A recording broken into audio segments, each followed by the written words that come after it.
I have been hypercritical of Aaron Rodgers. I have not liked a lot of how he's handled a lot of this. And I think that the Jets are walking into a bit of a trap. It's a trap. Because doing business with Aaron Rodgers always looks good on the surface, and ultimately the reality is never as clean and tidy as it would appear.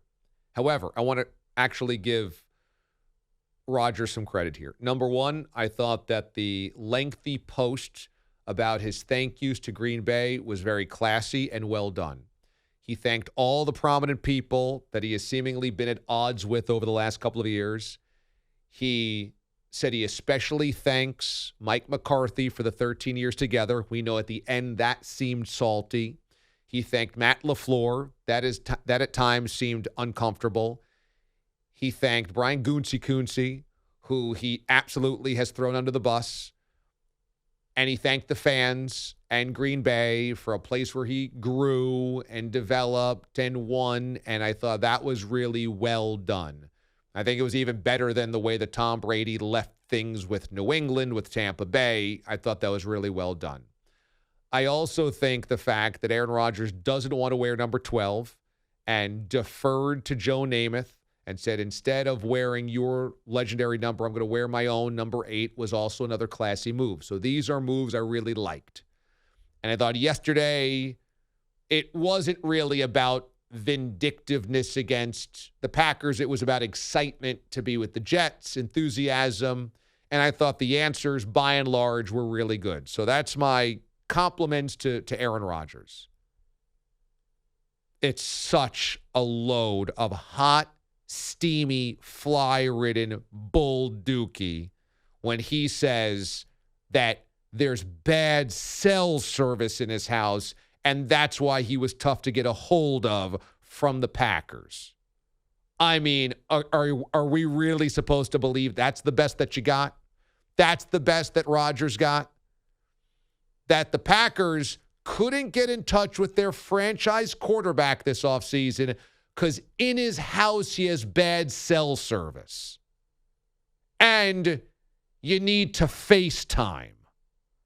I mean, like, that's one of the biggest jokes ever. And this right here, if I could, and I don't like rating on parades. It's not my bit. It's not my bag. I don't really like doing it. But in this job, unfortunately, sometimes I do. It makes people upset. You have enthusiastic fans. And basically, here I am pouring cold water on it. But this is the stuff that I would warn Jets fans about. Yesterday was a good day. Here he is wearing a Jets hoodie. He comes in, shakes Woody Johnson's hand, bro hug for Robert Saleh, notices the single trophy in the case. And boy, that guy looks lonely, doesn't it? He says all the right things. This is the Rodgers that's very polished. This is the Rodgers that understands the show business aspect of it. This is a Rodgers that can come off as very charming. But man, when you get down and you lift that layer, that veneer off of Rodgers, there's the difficulty. And there's the, I hate to say lying, but there's the manipulation. And there it was. Imagine being the Packers, where the Packers gave him the contract he wanted, gave him the offense that he wanted, gave him the players that he wanted, deferred to him constantly publicly. He beat him up publicly on the roster, beat him up publicly on the money, beat him up publicly on the coaching, did all of that, and they get to the offseason, and he won't answer his phone or get back to them. He's being paid, by the way, 30, 50, 60 million bucks still to him, and he won't answer his phone for you because he's got bad cell service at the house. You know, that's this thing with him. And why is he estranged from his family? Why do some former teammates like Greg Jennings consistently blast him? Why did Jermichael Finley not get along? Why was there a bad ending with Mike McCarthy? Why was there awkward moments with Gunsey? What? You know, there is something there that keeps following him. So I understand why the Jets did it. They didn't have a plan B. They want to win a Super Bowl. This vaults them into the conversation. It puts them in the zip code of contending, and I understand. But the idea that this is going to be some hunky-dory relationship that Rodgers is just always so happy to be around, and man, he gets a fresh start, and yippee, I love Robert Saleh.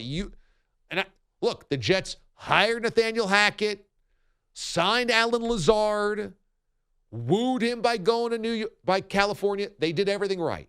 But you don't think there's going to be a spot this season when in week 6, the team butchers a timeout situation or clock management, and there's not a snippy quip about Robert Saleh or some rumblings about whether Rodgers thinks Saleh's the right guy for the job or whether they did enough in the offseason to help the offensive line or something? Like, that's brewing.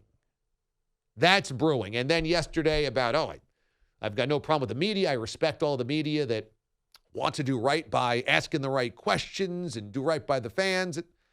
You don't think there's going to be some snide comment about some reporter or some tweet or some vagary, it's there.